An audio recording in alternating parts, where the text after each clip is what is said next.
KBS KBS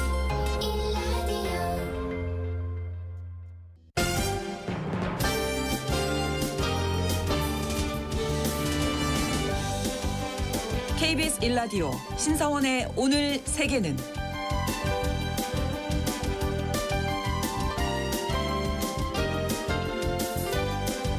안녕하십니까. 아나운서 신성원입니다. 구리 가격은 경제 상황을 미리 반영해서 움직이기 때문에 이른바 닥터 코퍼, 구리 박사라고 불립니다.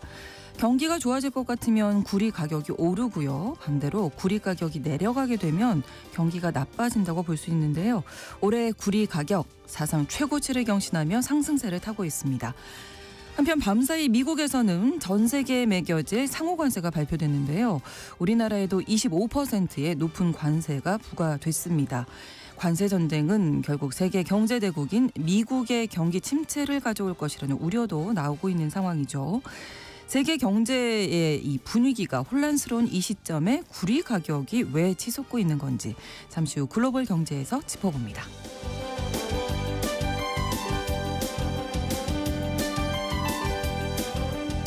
오늘 주목할 국제사회 뉴스 헤드라인 뉴스와 키워드로 정리해드립니다. 통신원 취재수첩은 인도네시아 소식 준비하고 있습니다. 인도네시아에는 우리나라로 일하러 오고 싶어하는 노동자들이 많은데요. 대기 기간이 길어지면서 부정한 방법으로 기회를 얻는 경우가 있다고 합니다. 이런 상황 때문에 인도네시아 정부가 이주 노동자들을 합법적인 테두리에서 보호하려는 움직임이 나타나고 있다고 하는데요. 잠시 후 통신원 연결해서 자세한 내용 살펴보겠습니다. 4월 3일 목요일 KBS 1라디오 신성원의 오늘 세계는 시작합니다.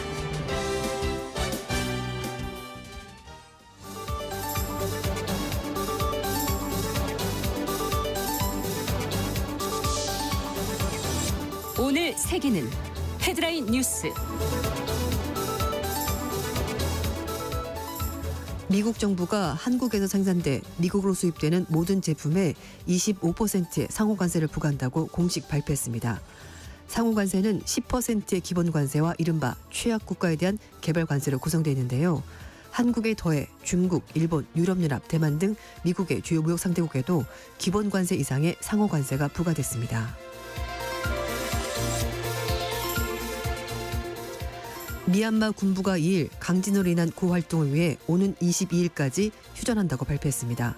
군부는 반군 세력이 휴전 기간 동안 군사기지 공격을 자제하고 병력 동원과 영토 확장 등을 하지 않아야 하며 이러한 조건을 따르지 않으면 군부가 필요한 조치를 취하겠다고 경고했습니다. 앞서 미얀마 민주진영 임시정부인 국민통합정부사나 시민방위군은 지진 피해 복구를 위해 방어를 위한 전투 외에는 모든 공격을 중단하겠다고 지난 1일 발표했습니다. 미얀마 군정은 강진 발생 이후 샨, 사가잉, 카친, 라칸주 등에서 반군 거점을 대상으로 공습을 감행해 민간인 사상자가 발생했으며 구호 활동에도 차질이 빚어졌습니다.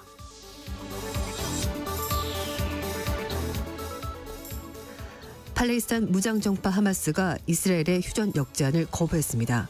앞서 이스라엘은 지난달 29일 미국과의 조율을 거쳐 마련한 역제안을 이집트와 카타르를 통해서 하마스에게 전달했다고 밝혔는데요.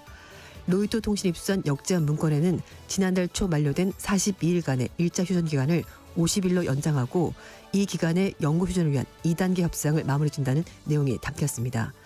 그러나 하마스 측은 당초 합의된 대로 이스라엘 군의 완전 철수와 자녀 인질 석방을 조건하는 2단계를 이행한다는 입장을 고수하고 있습니다.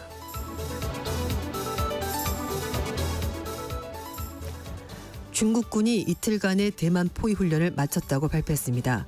중국 인민해방군 동부전구 대변인은 소셜미디어 계정을 통해서 1일부터 2일까지 육군, 해군, 공군, 로켓군과 군함을 동원해서 대만을 사방으로 둘러싼 형태의 포위 훈련을 실시했다고 밝혔습니다. 이번 훈련은 중국을 적대 세력으로 규정하고 대만군 내 간접 색출과 양안 교류 제한 등을 조치를 발표한 반중 성향의 라이칭더 대만 총통과 대만 집권 민진당을 겨냥한 것이라는 해석이 나오고 있습니다. 미국의 3월 민간 고용이 15만 5천 명 증가해 전망치를 상회했습니다. 미국의 고용정보업체인 오토매틱 데이터 프로세싱은 3월 미국의 민간기업 고용이 전월 대비 15만 5천 명 증가했다고 밝혔는데요. 2월 대비해서 증가폭이 대폭 확대된 데다가 다우존스가 집계한 전문가 전망치인 12만 명도 크게 웃돌았습니다. 트럼프 행정부의 관세 정책으로 정책 불확실성이 커지고 정보 효율부 주도로 강도 높은 연방정부의 인력 비용 감축 작업이 진행되고 있는데도 그럼에도 불구하고 민간 부분의 고용 상황은 지난달 들어서도 여전히 양호한 수준을 지속하고 있는 것으로 풀이됩니다.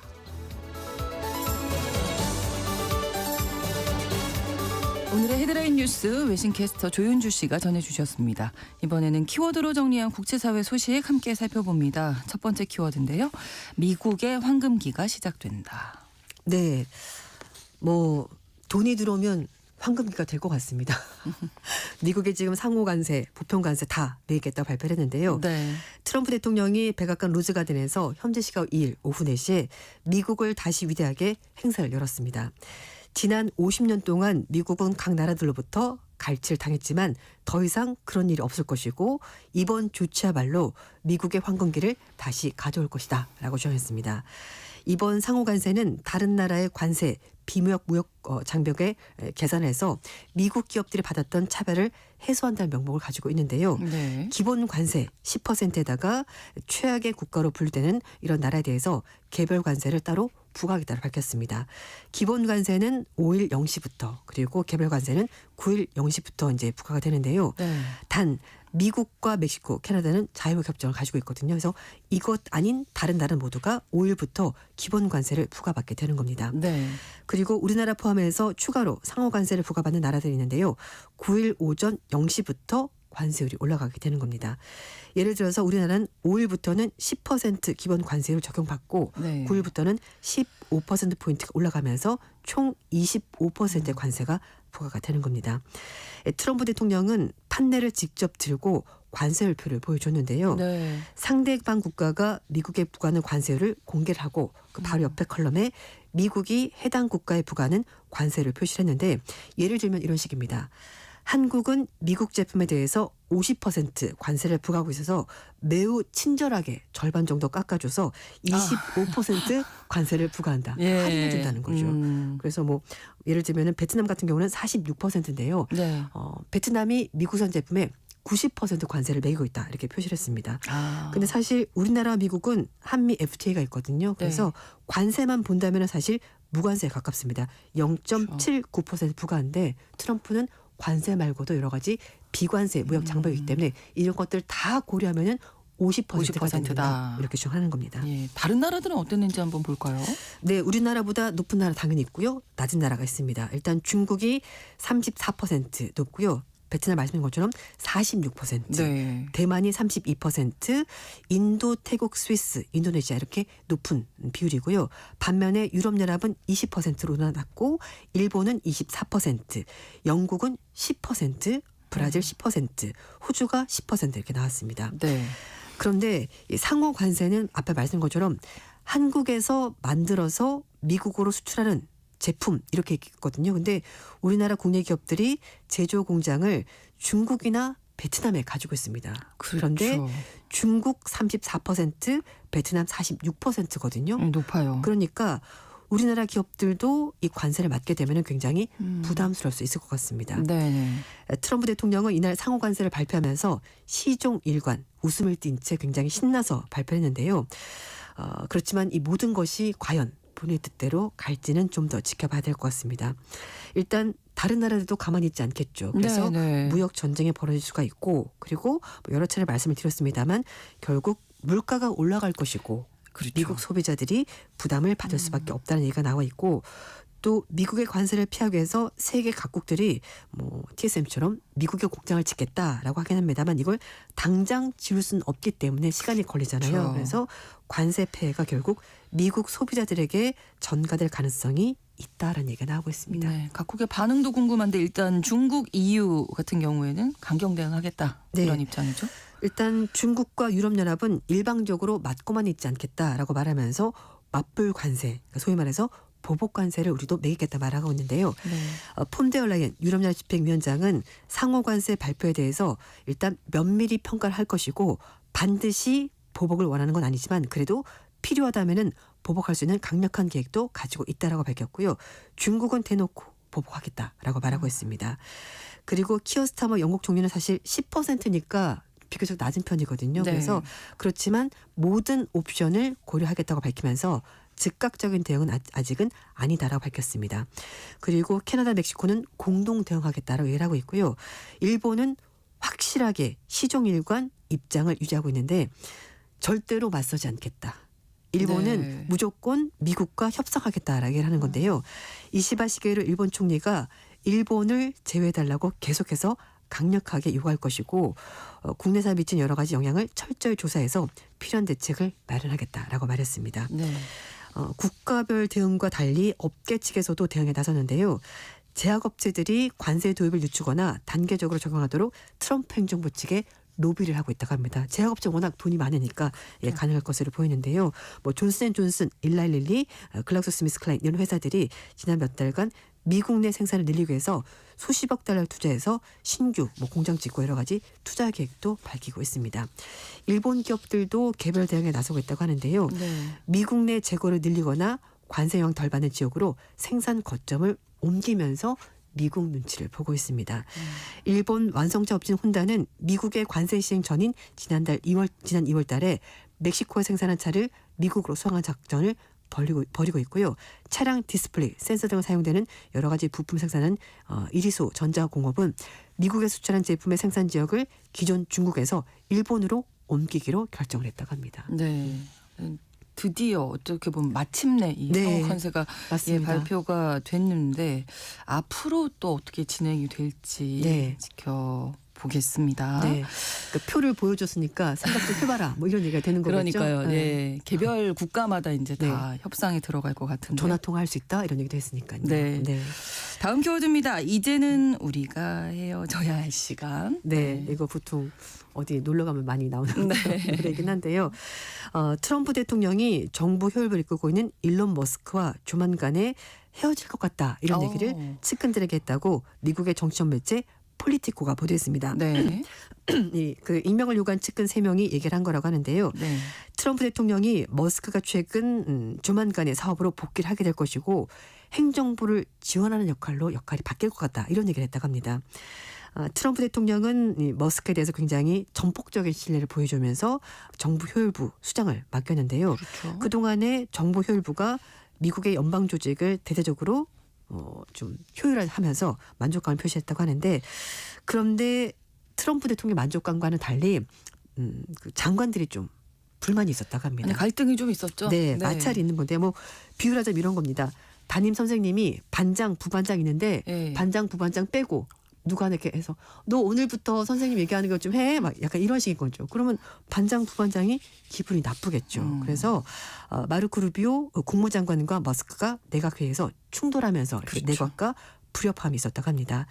폴리티코에서도 많은 사람들이 머스크가 내각 장관들과 소통하는 데 문제가 있었다라고 얘기를 하고 있고 수지 왈스 비서실장이 이끄는 백악관의 그 전통적인 지휘 계통을 따르지 않고 그러니까 직접적으로 뭐 소셜 미디어에 갑자기 얘기를 한다든지 그렇죠. 트럼프와 직접 소통한다든지 이런 여러 가지 좀 못마땅한 일이 여러 가지가 있었다는 겁니다. 거기다가 예측 불가능하고 관리가 되지 않은 사람 이렇게 정부에서 보고 있다고 하는데요. 그렇다고 해서 트럼프 정부에서 머스크 역할이 완전히 사라지진 않을 거라고 합니다.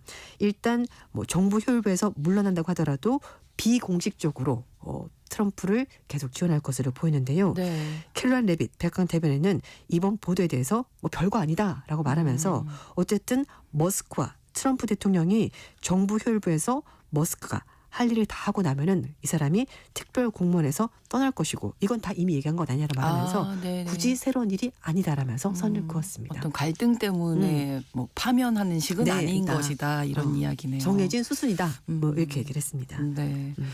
아무튼 뭐 역할은 좀 축소되지 않을까 싶고요. 그렇습니다. 다음 키워드 레드 라이트 or green 라이트. 네. 지금 트럼프 행정부가 연방 정부 기관에 대해서 대대적인 구조조정 진행을 하고 있는데요. 네. 미국의 보건복지부의 공무원들이 하루아침에 해고 통보를 받았는데 이 상황이 한국의 드라마 오징어 게임의 빨간불, 초록색불 그것과 굉장히 유사하다면서 공무원들이 모멸감을 느꼈다 이렇게 얘기를 하고 있다고 합니다. 네. 워싱턴 DC의 지역 방송이 보도한 내용인데요. 1일 아침에 보건복지부 청사에 직원들이 출근했는데요. 출입할 때 이렇게 이제 출입증을 찍고 네, 들어갔는데 여기서 비극이 벌어졌습니다. 출입증을 갖다 댔을 때 입구에 있는 그 등이 있거든요. 네. 거기에 초록불이 들어오면은 들어갈 수가 있고요. 아, 빨간불이 들어오면은 들어갈 수가 없습니다. You fire. 당신 그렇게 해고야. 알게 되는 거예요? 네. 아. 너무 황당하죠. 출근하는 당일날 이렇게 알게 된 이거는 건데 좀, 네. 그래서 오징어 게임에서 순식간에 참가자의 생사가 갈리는 상황과 매우 비슷하다는 얘기가 나오는 겁니다. 네. 그러니까 빨간불, 초록색불 이게 켜지면서 생사가 갈리게 되는 건데 네. 특히 보건복지부 직원들은 지역사회에 뭐 정신건강이라든지 여러 가지 좀 뭐 약물 이용 이런 것 때문에 힘든 소위 말해서 좀 그렇게 좋아하지 않을 만한 일들이었고 또 이런 문제들은 소위 말해서 사회적 약자들, 소외계층들이 많이 겪는 문제인데 이런 문제들을 주로 맡았었던 네. 보건복지부 직원들이 해고가 되기 때문에 결국 이렇게 되면은 지역에 소외된 사람들이 가장 영향을 큰 타격을 받겠죠. 받게 될 거다라는 얘기가 네. 나오고 있습니다. 미국 언론들은 연방정부를 효율한다면서 지출을 줄이겠다라면서 트럼프 정부가 이렇게 여러 기관들을 대폭적으로 줄이고 있는데 보건복지 비롯한 산하기관인 식품의약국 FDA, 질병통제예방센터 CDC 등 여기서도 대규모 해고가 본격적으로 지금 이뤄지고 있다고 합니다. 네. 보건복지부 소속 직원들이 모두 8만 2천 명 정도 된다고 하는데요. 해고되는 사람이 10,000명, 자발적으로 나간 사람이 2만 명, 그러니까 한 20에서 25%가 자리를 떠나게 된다고 합니다. 트럼프 행정부는 이런 식으로 직원들을 줄여서 연간 18억 달러, 우리 돈으로 2조 6천억 원 정도 비용을 절감할 수 있다라고 주장을 하고 있습니다. 네. 뭔가 좀 해고될 때 되더라도 준비할 시간을 네. 조금 줬어야 하지 않나. 출근하는 당일날 이건 너무나 비인간적입니다. 예. 네. 다음 키워드인데요. 병원인데 의사는 없습니다. 네. 영국의 공공의료 국민보건서비스에 대한 만족도 조사가 있었는데요. 네. 사상 최저치로 떨어졌습니다. 말씀하신 것처럼 병원을 가도 네. 의사를 만나기가 너무 힘들고 의사가 없다는 얘기가 나올 정도인데요. 싱크탱크인 너필드 트러스트와 킹스펀드가 작년 9월 달부터 10월 달까지 3,000명을 대상으로 조사를 해봤는데요. 국민보건서비스 NHS의 만족도에 대해서 물어봤더니 21%가 만족한다. 5명 중 1명만 만족한 대답했는데요. 전년보다도 3%포인트 떨어졌고 이 조사가 시작된 1988년 이후 가장 낮은 수준까지 떨어졌습니다. 코로나19 이전에 2019년에 이 NHS에 대한 만족도가 60%였는데요. 그 이후 매년 떨어지고 있습니다. 네. 특히 응급실에 대한 만족도가 19%로 가장 낮게 나왔고요. 5년 전에 이게 54%였거든요. 엄청나게 떨어졌습니다. 네. 그리고 치과에 대한 만족도는 60%에서 20%로 급락했고요. 그리고 영국의 의료체계에서 1차적으로 만날 수 있는 일반 의에 대한 만족도도 68%에서 31%로 거의 절반으로 뚝 떨어졌습니다. 네. 특히 응급실 대기 시간에 대한 불만이 가장 많았는데요. 69%가 불만이다라고 대답했습니다. 그리고 상급 병원 진료 예약에 걸린 시간에 대해서도 65%가 불만족이다라고 대답했고요. 서비스에 대해서도 24%가 너무 떨어졌다 이렇게 말했다고 합니다. 이번 조사는 노동당이 정권 교체하고 나서 2개월, 3개월 만에 진행이 되고 하는데요. 노동당 정부가 공공재정 강화를 위해서 지출의 고삐를 재겠다고 선언했고 또 NHS에 대해서 운영을 효율하겠다 얘기를 했는데 어쨌든 정부가 바뀌긴 했습니다만 여전히 국민보건서비스에서 영국 국민들은 불만이 상당히 많았는데요. 네. 일단은 지출 먼저 늘려야 된다. 그러니까 NHS에 대해서 좀 돈을 좀 넣자 이렇게 말한 사람이 46%였고요. 아니다. 지금 유지하자는 대답이 41% 이렇게 나왔습니다. 네. 한때는 영국의 자랑이었습니다. 네. 국민보건 서비스. 왜 이렇게까지 된 걸까요? 일단 노동당 정부를 이끄는 키어스타마 총리는 보수당 정부가 보건 서비스 이걸 완전히 망쳐놨다 이렇게 주장을 하고 있는데요. 보수당이 주장하는 영국 정부가 엄격한 긴축 정책을 펼치면서 결국 이 국민보건 서비스 NHS가 망가진 거라고 얘기를 하는데 투자가 줄어들면서 이 서비스 질이 뚝뚝 떨어진 거다라고 주장을 하고 있습니다. 이 스타머 총리 의뢰로 외과 의사인 하원 의원 아라다지가 이번 보고서를 작성을 한 거라고 하는데요. 보수당 정부 10년 동안 NHS에 대한 투자가 점점 줄어들었고 그런데 인구가 고령화되면서 의료 서비스는 증가했는데 이게 엇박자가 난 겁니다. 그래서 그러네요. 결국 이런 일이 벌어진 거라고 하는데요. NHS는 2차 대전 이후 소득이나 경제수준 관계없이 모든 영국 국민들이 의료 서비스 사용할 수 있도록 만든 그런 제도인데요.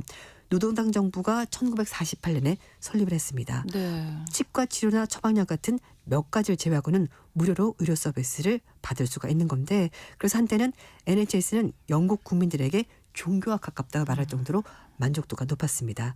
하지만 2009년 정점을 찍고 만족도가 계속 떨어지고 있고, 영국 국민들의 불만은 지난 7월달 영국 총선에서 노동당에게 승리를 가져주면서 결국 정권을 바꿀 정도로 영국 국민들의 불만이 커진 분야가 되고 말았습니다. 그러네요. 아파도 서비스를 제대로 받을 수가 없다. 네. 많이 불만이 늘어날 수밖에 없는 상황인 것 같습니다.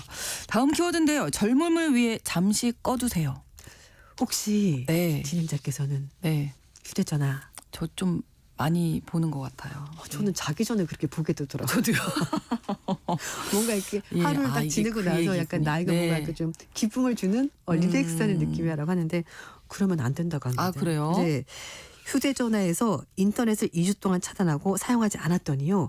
뇌 나이가 10년 젊어졌다는 연구 결과가 나왔습니다. 네. 10년이나 네. 이러면 이거 생각 좀 해봐야 될 것 같죠. 예, 진짜 해야 되겠네요. 캐나다 연구진이 400명 성인을 대상으로 연구를 진행을 해봤는데요. 아. 휴대전화에서 인터넷 차단한 애플리케이션을 내려받도록 해서 문자, 전화는 할 수 있도록 그렇게 세팅을 네. 해봤습니다. 그랬더니 자신의 나이보다 10살 어린 사람들과 집중력이 똑같아졌고요. 90%의 사람들은 정신건강이 좋아졌다 이렇게 말했다고 합니다. 2주 동안 항우울제를 복용했을 때 예상되는 효과보다도 훨씬 더 큰 폭으로 뇌 건강이 좋아졌다고 하는데요. 네. 연구자들은 뇌의 변화는 사람들이 시간을 보내는 방식과 굉장히 큰 관련이 있는 것 같다고 설명했습니다. 그리고 연구 기간 동안에 휴대전화 화면을 보는 시간이 거의 절반 정도 줄었다고 합니다. 사실 우리가 휴대전화로 요즘은 전화하는 게 아니라 뭔가 맞아요. 맨날 보고 있잖아요. 맞아요. 꼭 봐야 되는 건 아닌데도 그렇죠. 쇼핑도 그게, 하고 예, 시간을 좀 보내죠. 어떻게 보면. 이런 걸 네. 줄였더니 정신건강, 주의력을 유지하는데 굉장히 도움이 됐다고 합니다. 미국에서는요. 성인의 90%가 휴대전화를 가지고 있고 이건 뭐 우리나라 마찬가지일 것 같습니다. 네. 하루 평균 미국인데요. 4시간 35분 동안 휴대전화 본다고 하는데 네. 30세 미만 미국인들 중에서 5명 중 4명이 휴대전화 사용 좀 걱정스럽다 스스로도. 맞아요. 그렇게. 알면서도 아마 근데 실천 못 하고 계실 건데. 네, 그래서 예. 휴대전화보다는 친구들과 교류하고 네, 네. 가족들과 좀 더 의미 있는 시간을 보내는 것이 좋지 않겠나 이렇게 얘기를 하는데 이걸 걱정을 하면서도 잘 안 되는 게 문제인 것 같습니다. 뇌 건강을 위해서 10년이 젊어진다고 합니다. 꼭 네. 실천해 보시죠. 저부터 실천하겠습니다. 오늘 밤부터. 네, 그렇습니다. 네. KBS 일라디오 신성원의 오늘 세계는 1부 마무리합니다. 조윤주 씨와 함께했어요. 고맙습니다. 감사합니다. 또 로네츠의 Be My Baby 들려드립니다.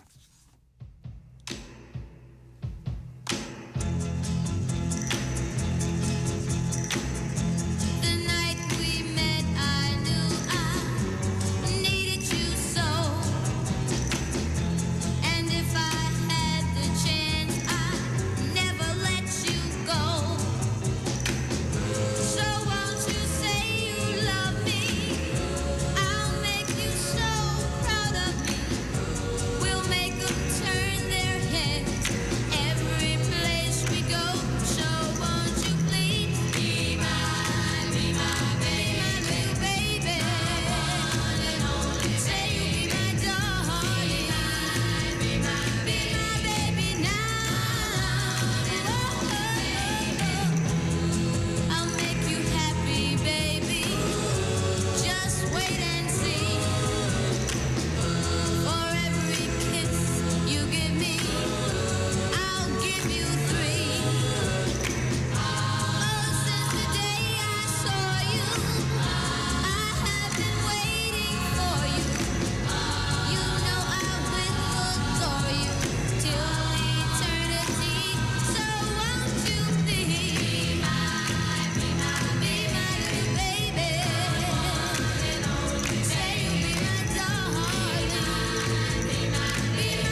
지금 시각은 11시 30분입니다. KBS Ladies and gentlemen. 국제사회의 다양한 뉴스를 한눈에 KBS 1라디오 신성원의 오늘 세계는 세계를 바로 보는 최소한의 투자입니다.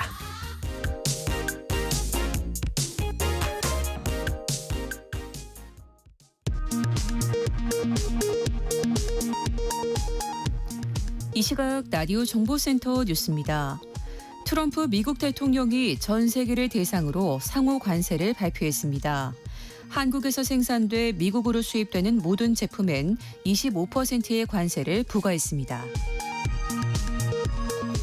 트럼프 미국 대통령이 발표한 상호 관세가 철강과 알루미늄, 자동차 등에는 적용되지 않는다고 백악관이 밝혔습니다. 미국은 이미 철강 및 알루미늄에 지난달 12일부터 25%의 관세를 부과하고 있습니다. 또 자동차에 대한 25% 관세는 3일부터 시행됩니다. 미국이 상호관세 부과를 발표한 직후 정부는 긴급회의를 잇따라 열었습니다. 한독수 권한대행은 자동차 등 관세 영향을 직접적으로 받는 업종과 기업에 대한 긴급 지원책을 신속히 마련하라고 지시했습니다. 최상목 경제부총리는 시장 변동성이 과도하게 확대될 경우 가용한 모든 시장 안정 조치를 즉각 시행하겠다고 말했습니다. 4.2 재보궐선거의 기초자치단체장 재선거에서 여야 후보가 맞붙은 경남 거제와 충남 아산에서 더불어민주당이 경북 김천에서는 국민의힘이 승리했습니다. 조국혁신당은 전남 담양군수 재선거에서 처음으로 지방자치단체장을 배출했습니다. 국민의힘이 후보를 내지 않은 서울 구로구청장 재보궐선거에서는 민주당 후보가 당선됐습니다. 경찰이 헌법재판소 주변 150m 지역을 완전히 통제하는 이른바 진공화 작업을 마쳤습니다. 탄핵 찬반 집회의 충돌을 막기 위해 광화문 광장에서 인사동까지 완충 구역도 설정할 계획입니다. 지난달 우리나라 외환 보유액이 한 달 전보다 4억 5천만 달러 증가한 4,096억 6천만 달러로 집계됐습니다. 한국은행은 금융기관이 BIS 비율을 지키기 위해 분기 말마다 넣어두는 외화 예수금이 늘어난 영향 덕에 외환 보유액이 늘었다고 분석했습니다. 지금까지 라디오 정보센터 뉴스 정한나였습니다.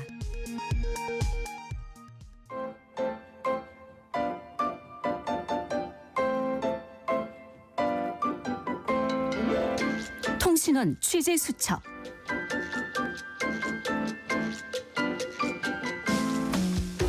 통신원 취재 수첩입니다. 오늘은 인도네시아 자카르타로 가보겠습니다. 한상재 통신원 연결되어 있습니다. 안녕하세요.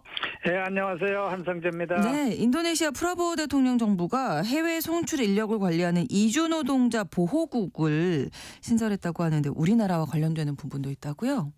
네, 그렇습니다. 한국이 외국인 근로자 유입으로 기업 투자 및 고용에 긍정적이어서 이민 정책을 확대할 것으로 보이고 있는 가운데 인도네시아 프라보우 대통령 정부는 노동부에서 BP2MI라고 하는 이주 노동자 권익보호청을 하나의 장관급 부서로 격상해 노동자의 해외 송출을 관리하고 노동자 권익을 보호하는 일을 시작했습니다. 네. 아직 초기라 그런지 BP2MI라고 하는 전 이주국 명칭을 혼용하고 있어요.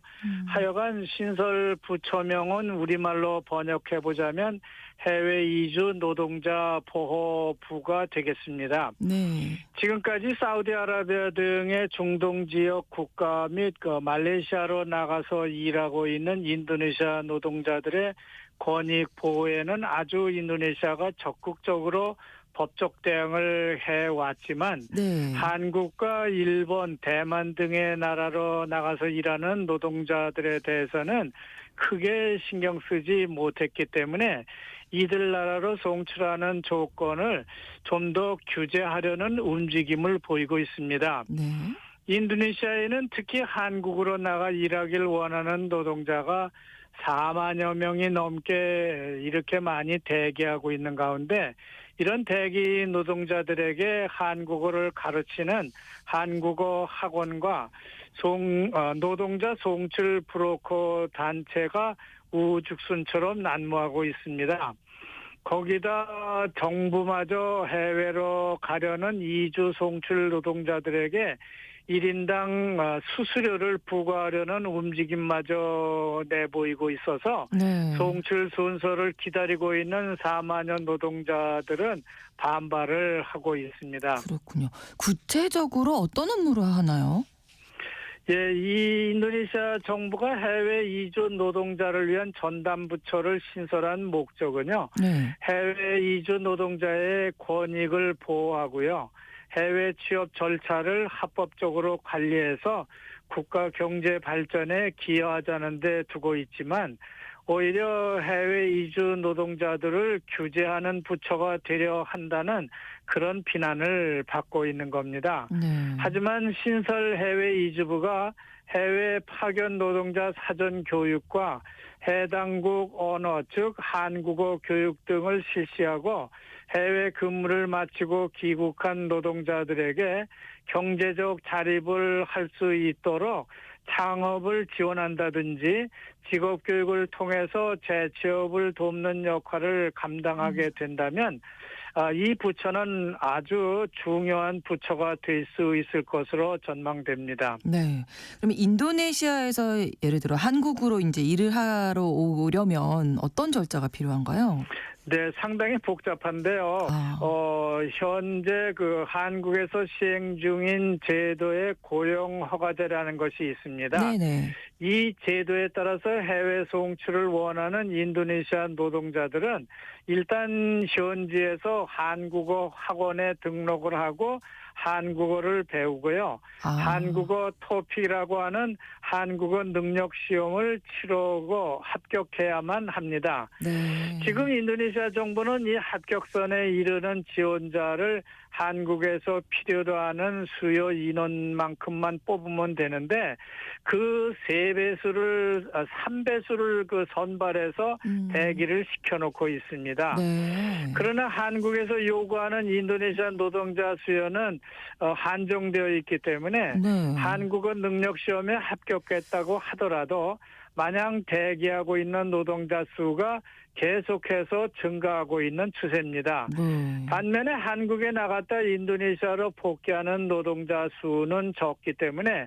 정식으로 차기 선발 노동자 수는 점점 더 적어질 수밖에 없는 상황입니다. 네. 그만큼 불법으로 한국에 체류하고 있는 노동자 수가 많아지고 있다는 것을 의미하는 것이죠.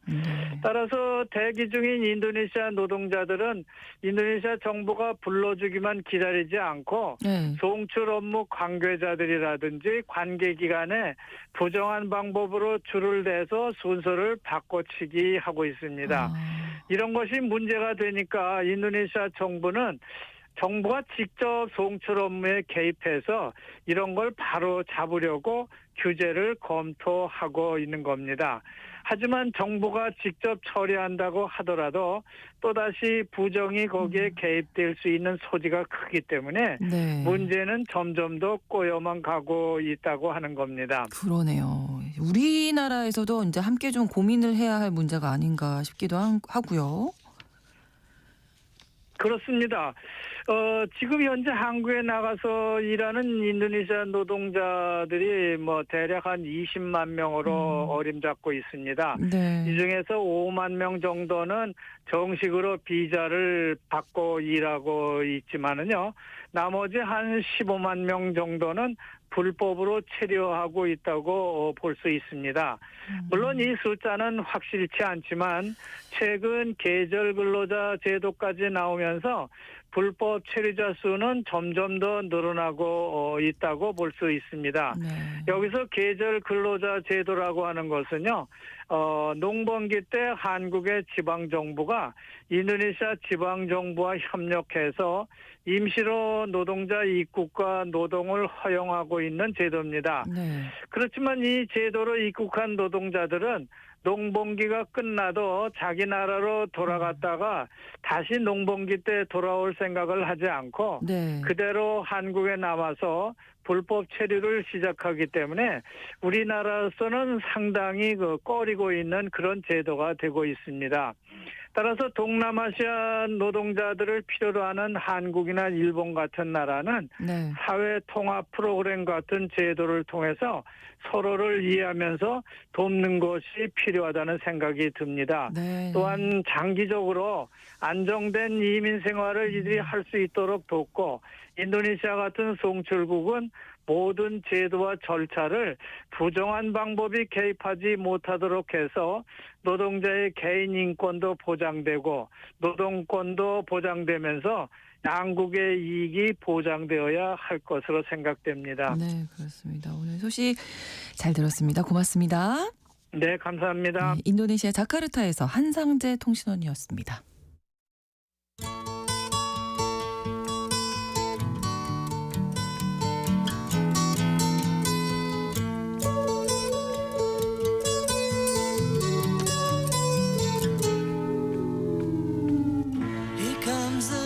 최근 세계 경제 분위기가 뒤숭숭합니다. 트럼프 대통령이 시작한 관세 전쟁에 미국의 경기 침체 우려까지 겹친 상황인데요. 이런 가운데 산업 경기에 민감하게 반응해서 닥터코퍼라고 불리는 구리 가격 오히려 급등하고 있다고 합니다. 왜 그런 건지 3프로TV 언더스탠딩 김상훈 기자와 함께 알아보겠습니다. 어서 오십시오. 네, 안녕하세요. 네. 구리 가격이 왜 이렇게 오르는 거예요? 네. 일단 얼마나 올랐는지 좀 네. 말씀을 드릴게요. 지난달 26일 기준 미국 선물 시장에서 구리 가격이 1파운드당 5.21달러 정도를 기록을 했는데 네. 이게 역대 최고치입니다. 올해 들어서만 30%가 올랐으니까 뭐 급등이라고밖에 볼 수 없는데 네. 뭐 4월 들어서는 조금 내리긴 했어요. 그래서 5달러 수준까지 소폭 내리긴 했습니다만 재미있는 건 미국 선물 시장에서 가격이 영국 금속거래소의 현물과 비교했을 때 훨씬 많이 올랐다는 거예요. 보통 선물이라고 하는 게 일정 기간 뒤에 해당 물품을 사고 팔겠다라고 하는 계약인 거잖아요. 그렇죠. 그래서 보통 현물이랑 가격이 같이 움직입니다. 별일이 네. 없으면. 네. 근데 이 그 선물이랑 현물의 가격 차이가 한 17%가량 벌어져 있거든요. 그래서 선물과 현물 가격이 이렇게 벌어진 건 매우 이례적인 일입니다. 이례적인 현상이 왜 일어났을까요? 뭐 많이들 짐작하시겠지만 트럼프 대통령 때문이죠. 예, 네. 이게 트럼프 대통령이 2월 초에 뭐 구리의 수입이 미국 국가 안보에 미치는 영향을 조사하라라고 이렇게 행정부에 지시를 했습니다. 그리고 지난 3월 초에는 구리를 포함한 핵심 광물의 미국 내 생산량을 늘려라라고 하는 행정명령에도 서명을 했고요. 네. 그래서 미국이 특정 품목이 국가 안보에 미치는 영향을 조사한다. 요거는 관세를 부과하기 위한 전 단계 작업이에요. 그렇죠. 그래서 무역확장법 232조라고 하는 게 있는데 그래서 뭐 조사를 해봤더니 국가안보에 영향을 미친다. 그러면 대통령이 직권으로 관세를 부과할 수가 부과하고, 있습니다. 그렇죠. 예, 그래서 대략 한 25% 정도의 관세가 부과될 것으로 예상이 되고 있는데 네. 그래서 이걸 앞두고 미국 내에서 때 아닌 구리 쟁탈전이 벌어지고 있고 그래서 미국 선물 가격만 급등하고 있는 겁니다. 구리 쟁탈전이 어느 정도의 상황인 건가요? 그래서? 조금 심하더라고요.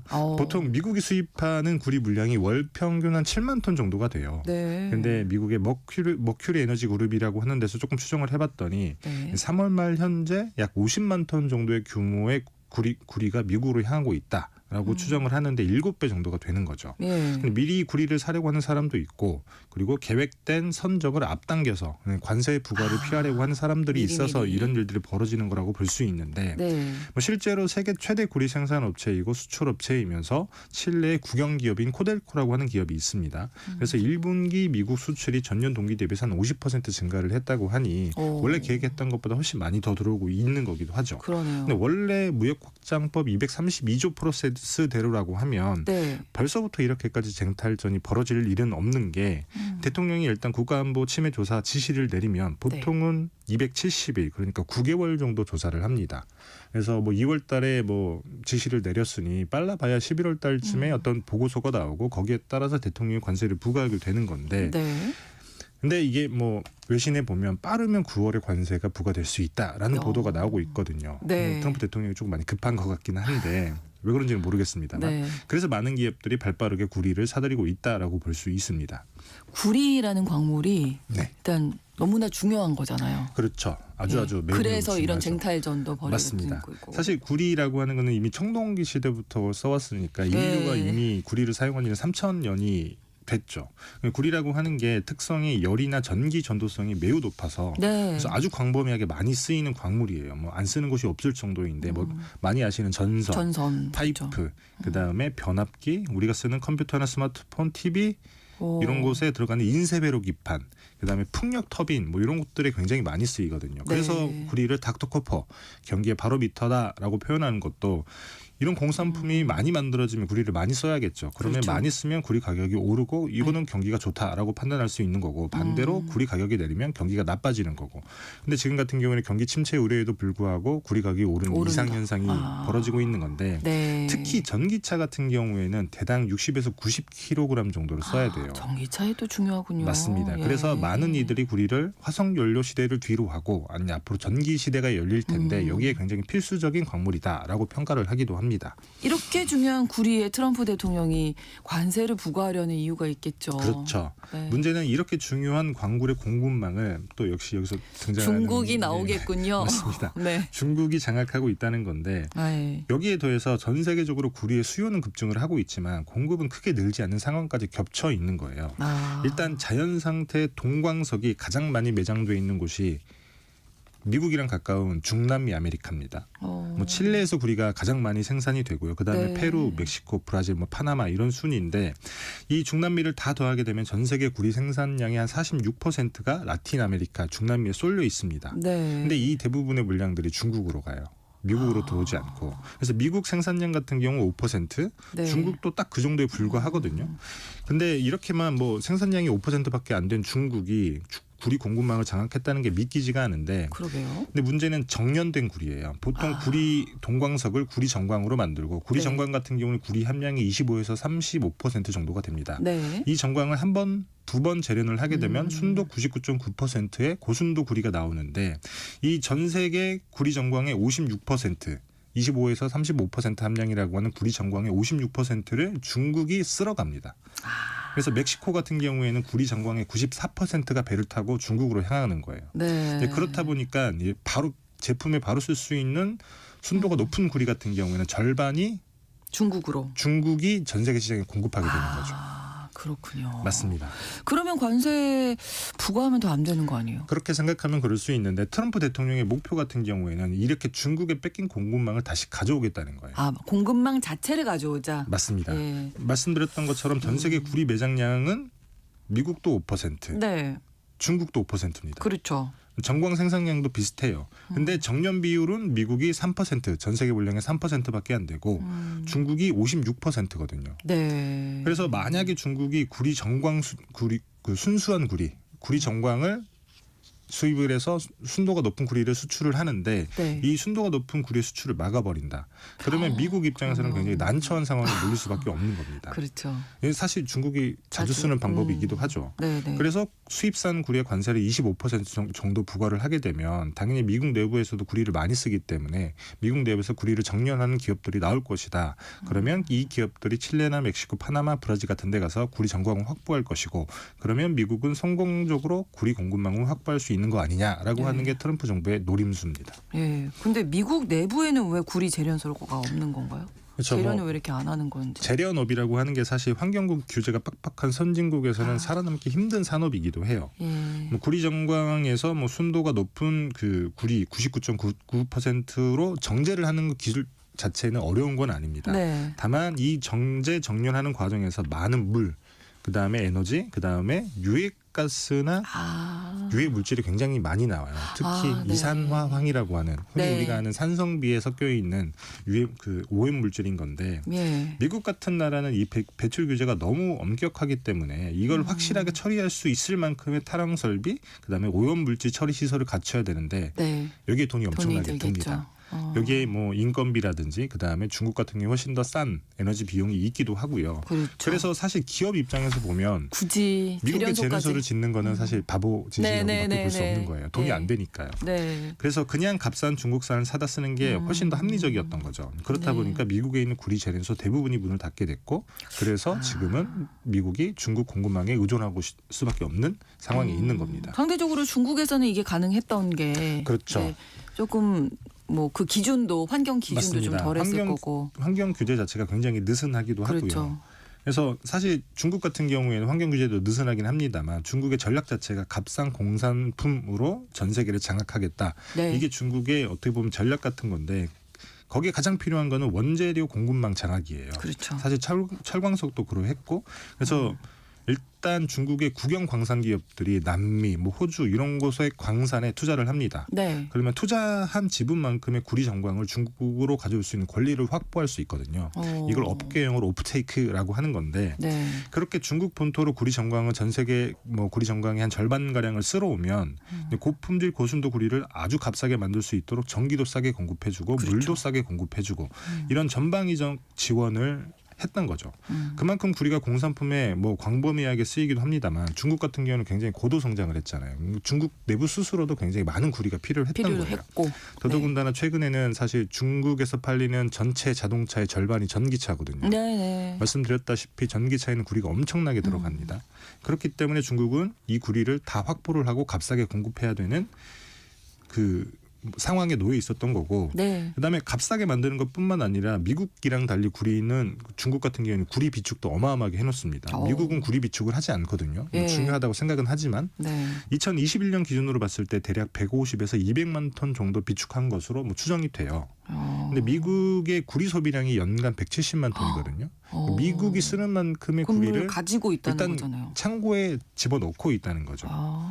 더구나 최근에는 조금 더 많이 늘렸을 것으로 추정이 되기도 하는데 미국도 뭐 사실 구리가 중요하다고는 하지만 진짜 네. 전략 핵심 강물에 지정을 해놓지도 않았고 그렇다 보니까 비축도 안 했던 거예요. 근데 그걸 조금 바꿔보겠다라고 하는 게 트럼프 대통령의 생각입니다. 공급망도 중국이 이미 장악했고 비축도 많이 해놨다. 그럼 맞습니다. 미국이 구리를 확보하는 게 좀 늦지 않았어요? 그렇죠. 쉽지 않을 것 저는 같은데요. 굉장히 많이 늦기도 했고 네. 어려울 것이다라고 네. 이제 생각을 하는데 일단은 구리 정광 확보가 쉽지 않은 게 이미 현존하는 구리 광산의 생산량은 절반 가량이 중국이 확보를 했다고 말씀을 예. 드렸잖아요.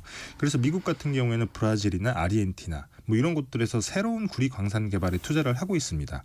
일단 여기서 개발에 성공할지가 미지수이고 그렇죠. 설사 개발에 성공한다 한들 충분한 양의 정광을 확보하기도 쉽지는 않아요. 사실 구리는 말씀드렸다시피 이미 3,000년 전부터 우리가 썼던 금속이기도 하잖아요. 네. 그래서 인류가 지표면에서 구리를 캐내기 시작한 게 벌써 3,000년이 됐으면 많이 썼다는 건데. 많이 쓰기도 했지만 예. 좋은 곳들은 이미 다 썼다는 거예요. 그렇죠. 예. 그래서 그 예를 들면 세계 최대 구리 광산이 칠레 추키카마타라고 하는 광산이 있는데 네. 여기 한 100년 전부터 굉장히 그 산업적으로 구리를 캐냈거든요. 근데 100년 전에는 구리의 품위, 동광석에서 구리가 함유되어 있는 비율이 한 10%에서 15% 정도였습니다. 네. 근데 지금은 1% 남짓 그 밑으로 떨어졌어요. 쉽게 말하면 구리 함량이 높은 곳은 이미 다 썼고 썼다. 이제 막 개발을 아이고. 시작하는 건 구리 함량이 낮고 그래서 생산에 돈도 많이 들어가고 구리 함량이 낮아지면 가뜩이나 지구에 물이 부족한데 써야 하는 물이 훨씬 더 많아지거든요. 이것도 그러니까요. 문제가 됩니다. 예. 물이 부족하면 이렇게 구리 생산하는데도 어려움이 생기는 거군요. 맞습니다. 네. 사실 동광석이라고 하는 데서 구리를 뽑아낼 때는 침출 용액이라고 하는 걸 쓰는데 이게 화학 물질을 섞은 물이에요. 네. 근데 그 안에 구리를 녹여내야 되는 건데 품위가 낮아졌다라고 하는 거는 그만큼 같은 양의 구리를 얻기 위해서는 훨씬 더 많은 많이 써야 침출 된다. 용액을 써야 된다는 얘기가 되는 거잖아요. 근데 구리가 많이 묻혀 있는 중남미의 경우에는 최근 이상 기후 때문에 물 부족 문제가 심각합니다. 그렇죠. 전 세계에서 물 부족 문제를 가장 격렬하게 겪고 있는 지역인데 네. 예를 들면 우리나라 광해관리공단 예전에 광물자원공사죠. 네. 이 광해관리공단이 지분을 보유한 파나마의 꼬브레 파나마라고 하는 광산이 있어요.